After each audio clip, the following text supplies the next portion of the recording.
The incoming Prime Minister of Hungary struck a hopeful tone today, and for the first time since 2010, it was not Viktor Orbán.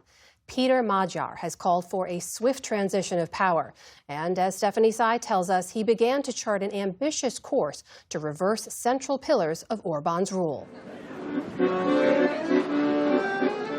In Hungary today, a Budapest street musician sounds notes of jubilance and hope. He's one of the millions of Hungarians celebrating the weekend's election defeat of Viktor Orbán and his 16-year grip on power in this parliamentary republic.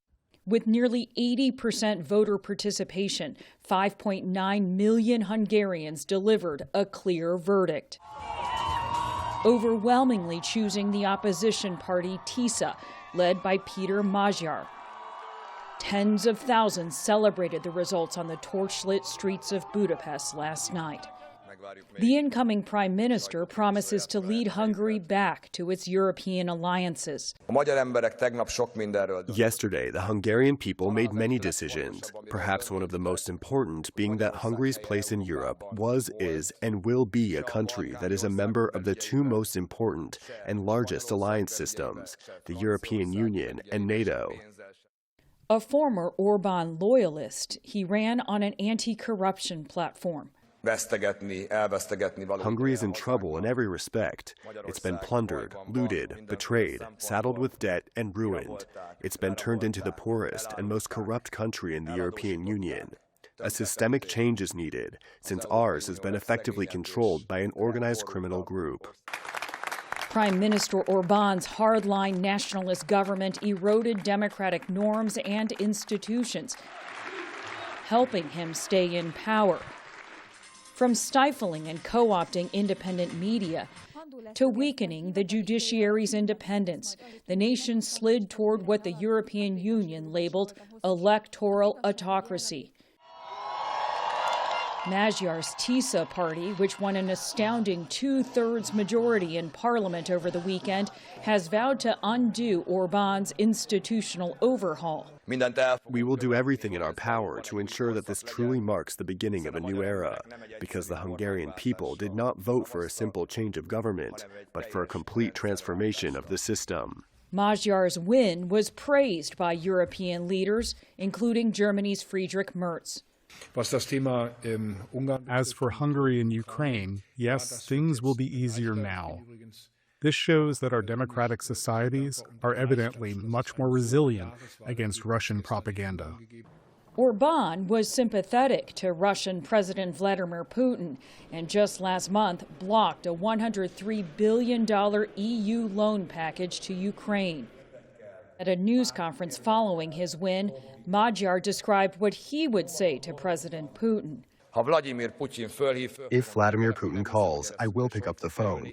I don't believe that will happen, and I won't call him myself. But if we were to speak, I would tell him, please, after 4 years, end the killing and stop that war. Kremlin spokesperson Dmitry Peskov downplayed the impact of Orbán's loss. We expect to continue our very pragmatic contacts with the new Hungarian leadership. We've heard statements about a willingness to conduct a dialogue. I don't think this has anything to do with the future of the Russian-Ukrainian conflict. But Hungary's return to the European fold and further from Russia fueled hopes today. I feel very happy.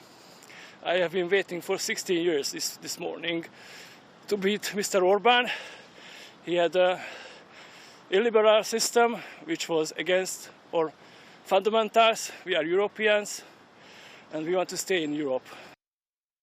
For more now on the Hungarian election and how the results could reverberate around the globe, we turn to Kim Lane Scheppele, a professor of international affairs at Princeton University, who lived and worked extensively in Hungary. Just a few years ago, Magyar was an Orbán supporter. How did his positions win the people during this campaign, Kim, and lead to such a seismic victory? Yeah, well, Peter Magyar sprung out of the Orbán machine. He had spent about 20 years being part of the Fidesz party as a loyalist, as someone who came up through the ranks, as someone who benefited a lot from actually his association with Orbán. And so there were a couple of events that I think caused him to pop out of the woodwork, so to speak, and take on Orbán as a challenger. One was that his ex-wife, Judit Varga, had just been fired as prime minister in a scandal that was probably Orbán's fault, but that he blamed on her, and he kind of came to her defense very publicly. But the second thing was that the European Union, having gotten really fed up with Orbán, had cut most of the funds that the EU gave to Hungary, putting Hungary in a financially precarious position. And so everyone could see that the system was cracking under the strain, and Peter Magyar jumped out ahead. So he came out of the woodwork. He didn't really have much of a prior profile, and he came out as a critic of Orbán, and particularly as a critic of Orbán's corruption, because he knew where all the bodies were buried, and he was a very credible source on exactly what that corruption was. And he took that corruption theme right up through his victory this week. So now there's this expected turn back toward Europe. But when it comes to Ukraine, Orbán has been blocking billions of dollars of aid that the EU wants delivered to Ukraine. What should we expect moving forward on Hungary's role in the war? Well, I think that Peter Magyar will stop being an irritant to the EU, and my guess is that he will probably not exercise the Hungarian veto on this giant loan to Ukraine. That said, I don't think he is going to sort of cuddle up to Ukraine very much, because over the years, Orbán has really whipped up a kind of anti-Ukrainian sentiment in Hungary. And I think this whole foreign policy issue about the war next door is not really where Magyar wants to spend his time. So I think he'll get out of the way of Europe. He won't block it, but he's not going to be there as a giant supporter cheering on the Ukrainian fight against Russia. He has promised quite starkly, I think, to cut the Russian ties that Orbán had cultivated. And so I think insofar as the Ukrainian veto on Ukraine was part of Orbán's making nice with Russia, that reason will be gone. Orbán's 16-year-old hold on power helped write a playbook that populist leaders, including critics, say our own President Trump have used. What does Orbán's loss mean for this type of strongman leadership in other Western democracies? A lot of Orbán's machinery that has supported the far right across Europe, and for that matter, has helped the far right in the United States, a lot of that machinery is going to remain intact, because the funding that holds up this huge operation called the Matthias Corvinus Collegium and its various think tanks like the Danube Institute has been buffered from change by an incoming government, and it's going to go on operating even without having a state behind it. So it's a mixed story on all that. And I might say that this Danube Institute, which is Viktor Orbán's English language think tank, was a partner with the Heritage Foundation in drafting Project 2025. And the way that you can see that is that Trump's opening salvo months exactly duplicated what Viktor Orbán had done when he came to power in 2010. So, I think the Trump administration has lost a friend and an ally.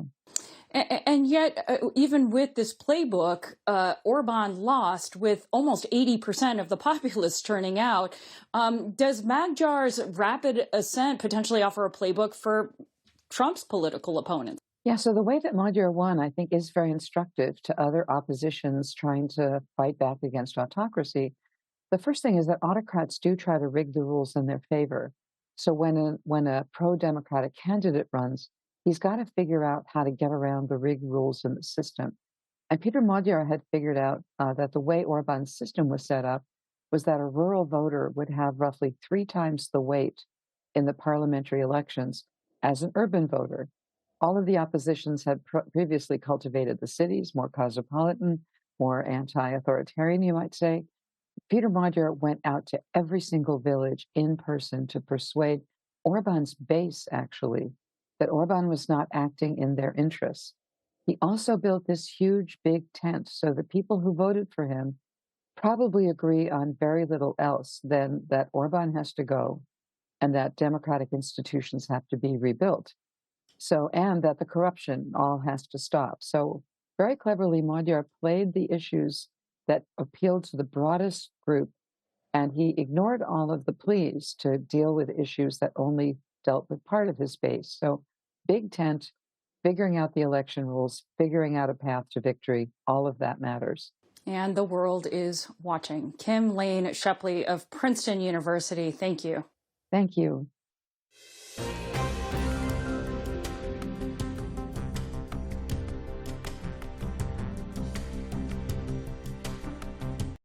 Support journalism you trust. Support PBS News.